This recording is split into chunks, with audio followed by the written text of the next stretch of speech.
আমরা বাংলাদেশ একটা জাতীয় পুনর্গঠনের কালে আছি। এই পুনর্গঠনের প্রয়োজনীয়তা বাংলাদেশের রাজনীতিতে বহু আগেই তৈরি হয়েছিল, কিন্তু কোনো একটা রাজনৈতিক প্রশ্ন, একটা রাজনৈতিক ব্যবস্থার মধ্য দিয়ে মানুষ যে অভিজ্ঞতার মধ্য দিয়ে যায়, সেই অভিজ্ঞতা মধ্য দিয়েই সেই প্রশ্নটা দিনে দিনে গুরুত্ব লাভ করতে থাকে। বাংলাদেশে বেশ কয়েকবার আমরা রাজনৈতিক সংকট দেখেছি, কিন্তু 2008 সালের 29শে ডিসেম্বর নির্বাচনের পর থেকে যে সরকার ক্ষমতায় এসেছিল, 2011 সালে সংবিধান সংশোধন করে বাংলাদেশের রাজনীতিতে সরকার এবং বিরোধী দলের মধ্যে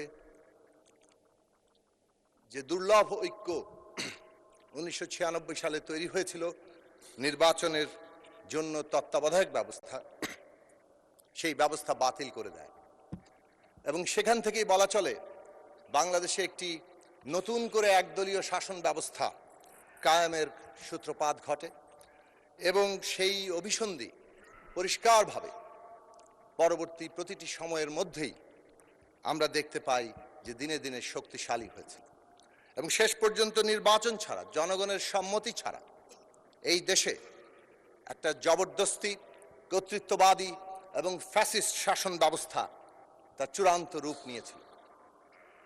এই যে ব্যবস্থা, এই ব্যবস্থা যত অগ্রসর হয়েছে ততই এই দেশে জাতীয় পুনর্গঠনের প্রশ্নটি তার গুরুত্ব তৈরি করেছে এবং জনগণের মধ্যে সেটা একটা ব্যাপক প্রভাব বিস্তারকারী রাজনৈতিক এবং কেন্দ্রীয় প্রশ্ন হিসেবে হাজির হয়েছে। রাজনীতি শাস্ত্রে একটা কথা আছে, when idea grips the society it becomes a material force। যখন একটা চিন্তা সমগ্র মানুষকে আচ্ছন্ন করে তখন সেটা বাস্তব শক্তিতে পরিণত হয়, রাজনৈতিক শক্তিতে পরিণত হয়। আজকে বাংলাদেশে 2026 সালের 12ই ফেব্রুয়ারি যে নির্বাচন অনুষ্ঠিত হয়েছে, যেখানে জনগণ ভোট দিতে পেরেছেন এবং সেই ভোটের মধ্য দিয়ে বাংলাদেশের জনগণ যে দলকে সংখ্যাগরিষ্ঠ দল হিসেবে নির্বাচিত করেছে এবং সংখ্যাগরিষ্ঠ দলের নেতা হিসেবে, সংসদ নেতা হিসেবে যিনি প্রধানমন্ত্রীর দায়িত্ব নিয়েছেন জনাব তারেক রহমান,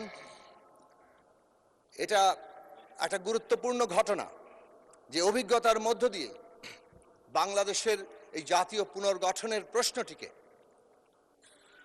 উপলব্ধি কেবল করেননি, তাকে বাস্তব রূপ দেওয়ার জন্য প্রতি পদে পদে তার যে ভূমিকা রাখা সেটা রেখেছেন।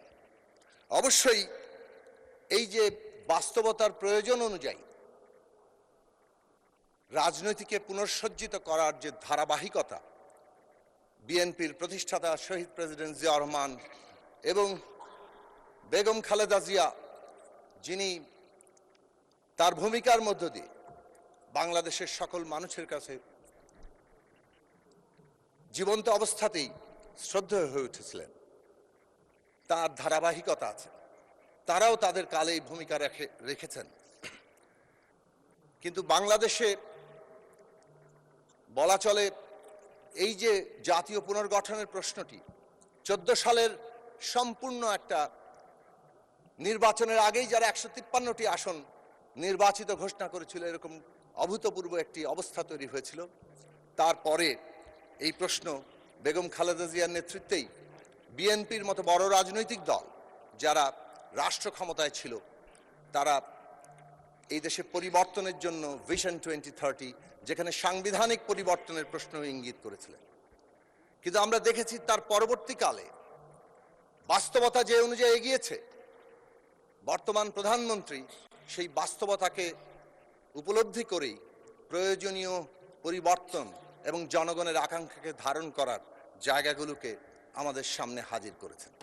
তার ধারাবাহিকতাতেই এটা বলবো যে দলের পক্ষ থেকে তারা 27 দফা দিয়েছিলেন 2022 সালের 19শে ডিসেম্বর, এবং আমরা গণসংহতি আন্দোলন এবং আমাদের জোট গণতন্ত্র মঞ্চ, আমরা যারা 14 দফা কর্মসূচি নিয়েছিলাম, আমরা যখন যুগপৎ আন্দোলনের প্রস্তুতি নিচ্ছিলাম, আর 39টি দল মিলে আমরা তখন 31 দফা প্রণয়ন করেছি।